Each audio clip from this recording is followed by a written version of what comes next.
Hello प्रिय विद्यार्थियों, आपका पीआर एजुकेशन यूट्यूब चैनल पर स्वागत है। मैं आज लेकर आई हूँ विज्ञान का पेपर क्लास 8 का, जो आपके आने वाले अर्धवार्षिक और बोर्ड एग्जाम के लिए महत्वपूर्ण साबित होगा। प्रिय विद्यार्थियों, जो मैं आज पेपर लेकर आया हूँ वो वेरी मोस्ट इम्पोर्टेंट है।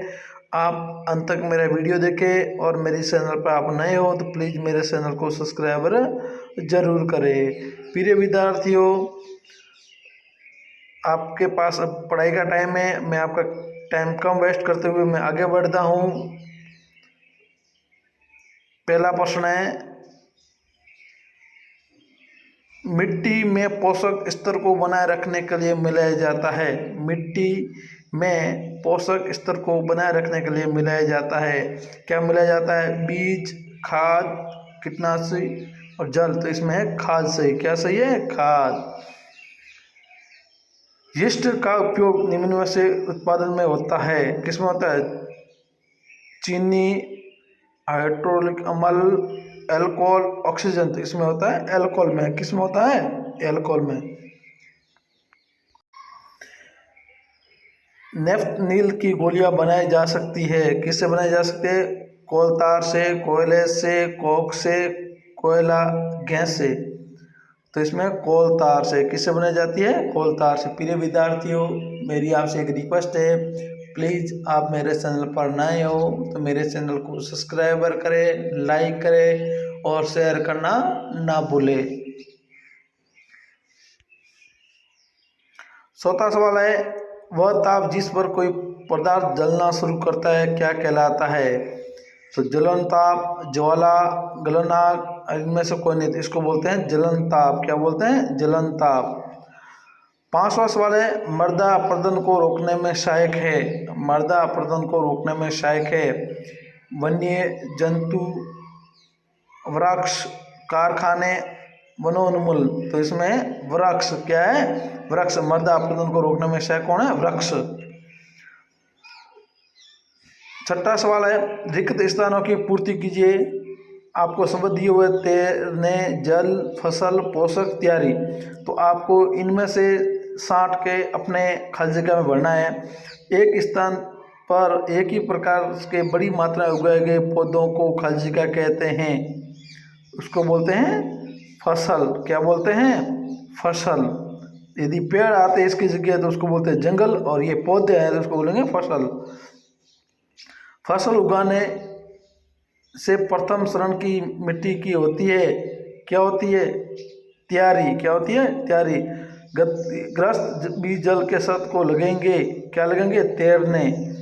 फसल उगाने के लिए प्राप्त सूर्य की आवश्यकता, मिट्टी से जल तथा पोषक तत्व आवश्यकता है। तो नीचे आपके सुविधा के लिए मैंने उत्तर भी दे रखे हैं।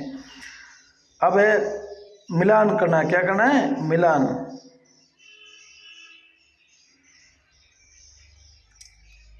हाँ, जीवाणु है तो उसके लिए क्या आएगा? जीवाणु का मिलान किससे होगा? जीवाणु में क है तो सामने होगा 5 नंबर का, तो इसमें हो जाएगा हैजे का कारक। जीवाणु किसका? हैजे का कारक। और ख है राइजोबियम। तो राइजोबियम का हो गया, राइजोबियम का हो गया फर्स्ट नाइट्रोजन स्थिरीकरण। क्या होगा? नाइट्रोजन स्थिरीकरण। अब है ग, लैक्टोबैलेशियम। लैक्टोबैलेशियम का हो गया 2 नंबर पे दही का जमना। क्या है? दही का जमना। यीस्ट। यीस्ट क्या है? तो वो है 3rd नंबर, ब्रेड की बेकिंग। ब्रेड की बेकिंग। एक प्रोटोज हैजे का, प्रोटोज क्या होता है? एक प्रोटोज होता है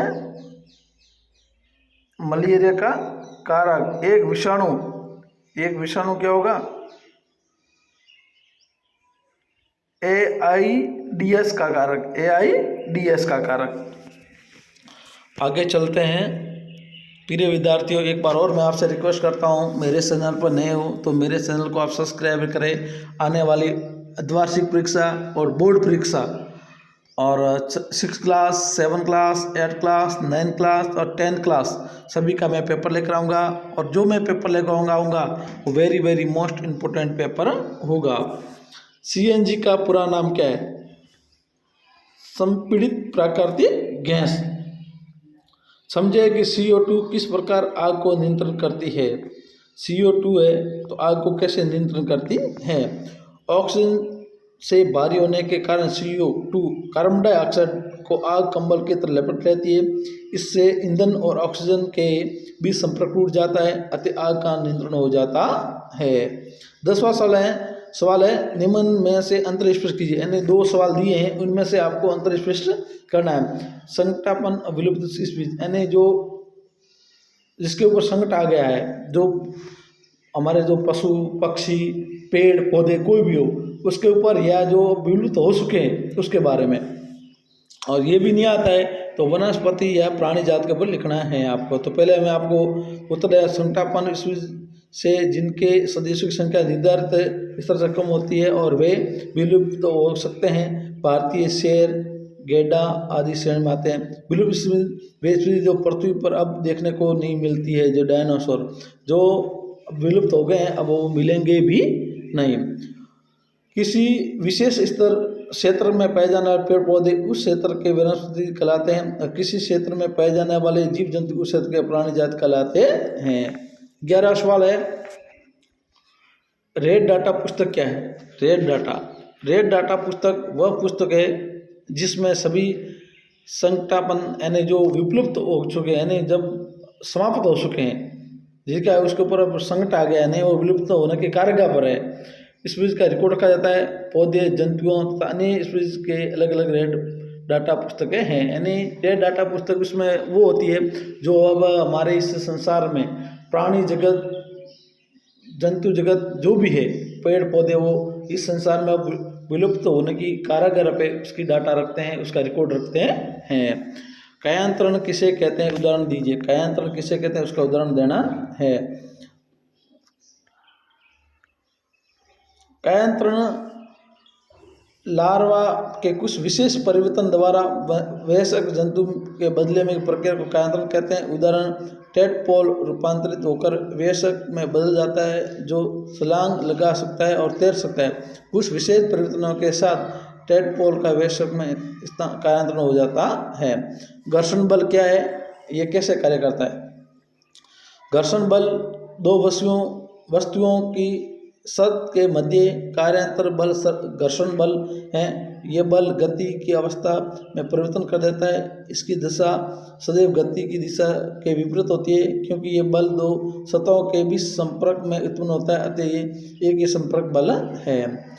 14वां एक दोलक 4 सेकंड में 40 बार दोलन करता है तो इसका आवर्तकाल आवर्ती ज्ञान दीजिए। दोलन की संख्या 40, आवर्त बराबर 10s2 समय सेकंड में 4 तो आवर्त 1 आवर्ती एन 500 तो 0.002 सेकंड उत्तर आएगा। 15वां सवाल है विद्युत के सुचालक और विद्युत के हिंसालक या कुचालक क्या समझते हैं? वह पदार्थ जो अपने होकर विद्युत धाराओं को प्रवाहित होने देते हैं वे विद्युत चालक कहलाते हैं और वह विपरीत वह पदार्थ जो अपने से होकर विद्युत धाराओं को आसानी से प्रवाहित नहीं होने देते हैं विद्युत हिंसालक कहलाते हैं, कुचालक कहलाते हैं। कॉपर एल्यूमिनियम विद्युत का चालन करते हैं जबकि रबड़ प्लास्टिक लकड़ी जो सूखी लकड़ी होती है विद्युत का चालन नहीं करते हैं। मोमबत्ती की ज्वाला का नामंकित चित्र बनाइए। तो मोमबत्ती की ज्वाला कैसा आपको देखो चित्र में जूम करके मैं आपको दिखा देता हूँ। ऐसे चित्र बनाना है, ऐसे देखो इसमें जो भी है सबसे गर्म भाग है पूर्ण जन का वह क्षेत्र नीला गर्म कम गर्म वाला उसके बारे में से आपको लिखना है। अब है 17वां है मानव में मादा जनन तंत्र नामक चित्र बनाए। मानव के मादा जनन ये ऐसा चित्र बनाना है। अंडवाहिनी अंडाशय गर्भाशय मानव में मादा जनना उसके बारे में ऐसे चित्र बनाना है। प्रिय विद्यार्थियों एक बार और मैं आपसे रिक्वेस्ट करता हूँ प्लीज़ आप मेरे चैनल पर नए हो तो मेरे चैनल को सब्सक्राइब ज़रूर करिएगा और एक मेरा सपोर्ट करेगा क्योंकि मैं हमेशा आपके लिए अच्छा सा वीडियो लेकर आता हूँ और आप प्लीज़ मेरे चैनल को सब्सक्राइबर जरूर करें।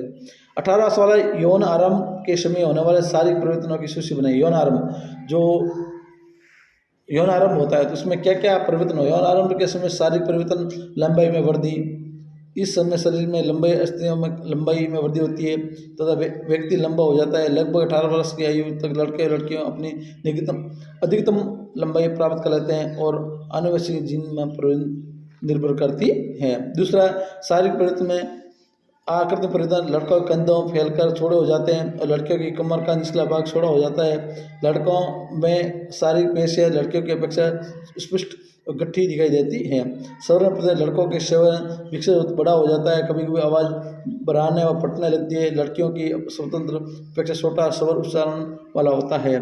संवेद तेलंगन ग्रंथियों की वृद्धि और इसमें जनन अंगों का विकास, नर जनन विकास होते हैं। वृषण शुक्राणु का उत्पादन प्रारंभ होता है। लड़कियों में अंडाशय के आकार में वृद्धि होती है। अंड परिपक्व होने लगते हैं। अंडाशय में अंडाणु का निर्मोशन को प्रारंभ हो जाता है। और आगे भी आपके जो भी किताब में दिया हुआ है। प्रिय विद्यार्थियों, आज इतना ही। कल एक और मैं आपके लिए वीडियो लेकर आऊँगा। तब तक बने रहिए मेरे चैनल पर और मैं हमेशा आपके लिए अच्छे से वीडियो लेकर आऊँगा। प्लीज़ मेरे चैनल को सब्सक्राइब जरूर करिएगा। धन्यवाद।